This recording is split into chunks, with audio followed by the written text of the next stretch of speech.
ስለ ሐቢባችን ማውራት ቀጥለናል። ክፍል 8 ላይ ደርሰናል። እናንተም ሼር አደራረጋችሁ በጣም ደስ ይላል። አመሰግናለሁ። አሁንም ሼር በማድረግ በደንብ አግዙኝ። ቢስሚላህ። ነቢያችን ሰለላሁ ዐለይሂ ወሰለም በኔጌቲቭ ኢነርጂ በሚያስቆጣ መንፈስ የሚመጡ ሰዎችን እንዴት እንደሚያስተናግዱ እያወራን 3ኛ ቪዲዮ ላይ ደርሰናል። አንድ ዘይድ ኢብኑ ሳዕና የተባለ የሁዶች ጋር ቦታ ያለው ሰውዬ ነብዩ ጋር የሆነ ብድር ነበረውና አንድ ቀን መንገድ ላይ ነብዩ ከዑመር ጋር እየተራመዱ ድንገት መጣና አንገታቸውን እንቅ አድርጎ ያዛቸው። ከዛ አንገታቸውን አንቆ ይዞ እነኩም የብነ አብዱል ሙጠሊብ ሙጢል አላቸው።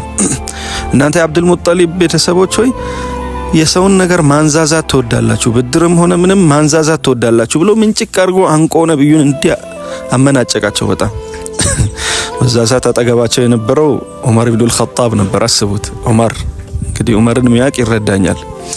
ዑመር ዞር አደረገውና ሌላ እርምጃ ሊወስድ ሲያስብ ነብዩ ሰለላሁ ዐለይሂ ወሰለም ቆይ ዑመር ቆይ ያሉት። ዑመር ሆይ ያሉት ገና ዑመርን ተቆጡ። ሰውየውን ገፍተር ስላደረገ ማለት ነው። ያነቃቸውን ሰውዬ አልተቆጡም። ያ ዑመር እሱም ሆነ እኔ ካንተ ይሄን አልነበረም እንጠብቀው። እኔንም በስርዓት የተበደርኩትን ብድር እንድመልስ መምከር ነበረብህ። እሱንም ደግሞ ብድር አጠያየቁን በስርዓት እንዲጠይቅ መምከርን ነበር ካንተ እንጠብቀው ብሎ ያነቃቸውን ሰውዬ ትተው ዑመርን ቀስ አድርገው ተቹት። ከዛ በኋላ ለነገሩ ግን ጊዜው አልደረሰም እኮ ብድሩን መልስልሃለሁ ያልኩት ጊዜ አልደረሰም አሉ።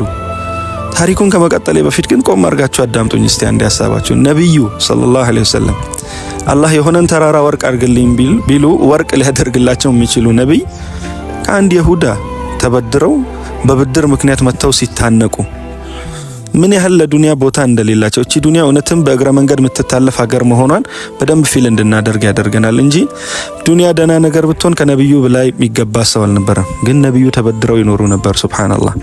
ወደ ታሪኩ ስመለስላችሁ ሰውየው ምንጭቅ አርጎ ከዛ ታሪክ በኋላ ምናምን ነብዩ በዛ መንፈስ በተረጋጋ መንፈስ አብሽር ብለው ከዛ ዑመርን እዳውንም ስጠው ብለው አዘዙና እዳውም ተመለሰለት። ሰውየው እዛው ጋር ምስክርነት ሰጠ። ያ ሙሐመድ እኔ በእኛ መጽሐፎች ላይ በይሁዳ በተውራት መጽሐፍ ላይ ስላንተ ስለ ነብይነት ብዙ ምልክቶች አይቻለሁ። ሁሉንም ቼክ አድርጌ አይቼ ጨርሻለሁ። አንድ የቀረኝ ነበር፣ እሱን ዛሬ ቼክ ላደርግ ነበር የመጣሁት። ምንድነው ሲል يسبق حلمه جهله። ይሄ ሰው ልጅ የሆነ መልካም ጸባይተኛ የምትለው ሰው እንኳን የሆነ ሰዓት ነርቨስ ይሆናል። የሆነ የሚያናድ ነገር ሲገጥመው፣ የሚያበሳጭ ነገር ሲመጣ ግንፍል ይላል፣ ይበሳጫል። ይሄ ነብይ ግን ከዛ በተቃራኒ ነው። ኦቨር የሚያበሳጭ ነገር ሲመጣ እሱ ኦቨር የተረጋጋ ይሆናል፣ የበለጠ ያኒ ቻይ ይሆናል። ቻይነት የሚባል ምልክት አንተ ላይ እንዳለ መጽሐፋችን ላይ ነበር። እሱን ላረጋግጥ መጣው። በደንብ አረጋገጥኩት። አሽሀዱ አላ ኢላሃ ኢላላህ ወአሽሀዱ አነ ሙሐመደን ረሱሉላህ ብሎ መስክሮ ተመለሰ። ሰሉ ዐላ ሐቢቢና አላሁመ ሰሊ ወሰለም ዐላ ነቢና ሙሐመድ።